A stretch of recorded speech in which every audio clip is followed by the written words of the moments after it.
Welcome to One Chemistry. This is 365 Chemistry series. Daily one question for you. Here phenol is there. It is attached with carboxylic acid. You are reacting with sodium hydroxide and methyl iodide. You got to find the final product. Basically the question is really about which functional group reacts, OH or COOH. Here the first step of the reaction is not the deciding factor. Second step is the deciding factor. Because first step is the strong base you are using, it will convert both OH and COOH.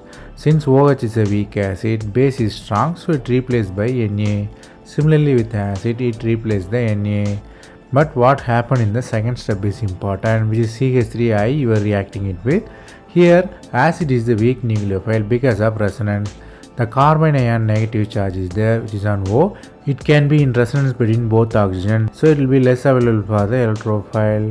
So CH3 plus cannot attack that O minus.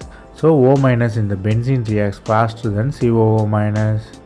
The concept you have to learn here is O minus is the stronger nucleophile than COO minus.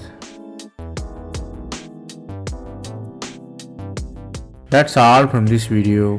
Thanks for watching.